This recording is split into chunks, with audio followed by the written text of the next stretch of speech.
It comforts me as I hurry along, past the Blackwall Tunnel, over the dock bridges, until finally I'm in Cubitt Town. A ship's whistle sounds as I turn into East Ferry Road.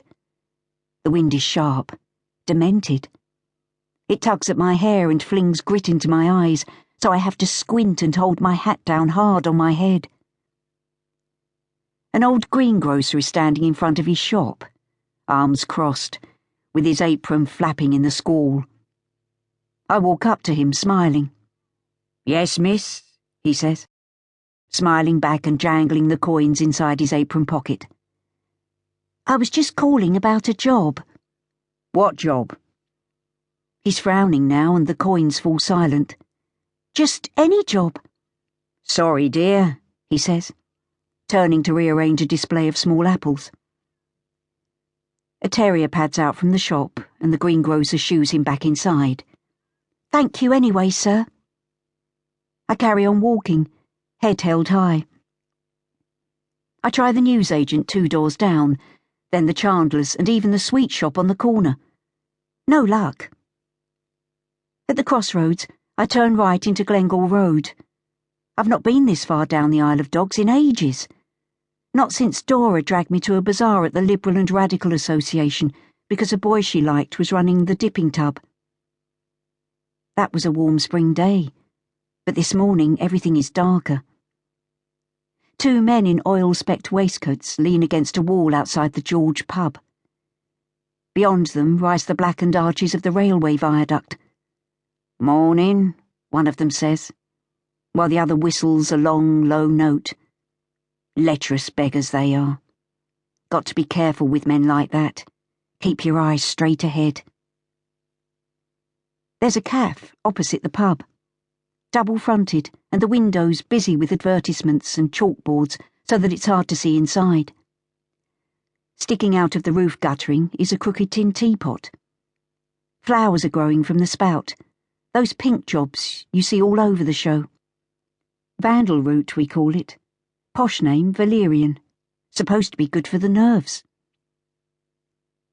I cross the road towards the cafe, and the closer I get to the teapot, the further I crane my neck up to see it. I should know better. Really, I should. Because it sets off that feeling again. The sense of falling. I steady myself against a lamppost, try to breathe in deep. But all I get is a lungful of kipper stink from the fish shop nearby. What I need now is a cup of hot tea, plenty of sugar. There's a sign in the cafe window that says, "Nestle's Milk, open." When I push the door, a tiny bell rings. It's busy inside, the air all chewy with tobacco smoke and grease.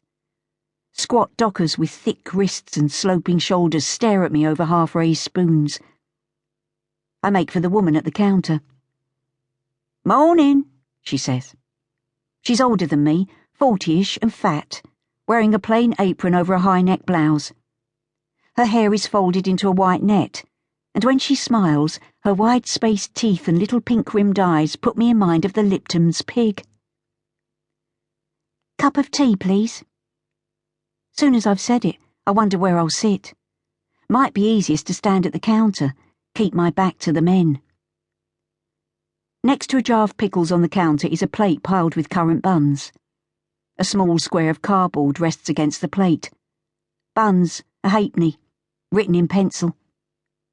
I take out my purse and put a coin on the counter. "I'll have a currant bun and all," I say. "Good girl." The woman claws at the top bun with a pair of tongs and places it on a plate. "Marge?" I nod, and there's a whoosh inside my mouth. Ravenous I am. The woman slices the bun, then spreads each half with margarine. Flick, flick, all smooth and graceful, like the bone-handled knife is part of her body, an extra finger. She turns to a high shelf behind the counter and picks a china cup rather than the tin mugs lined up on the shelf below. From a huge pot she pours my tea.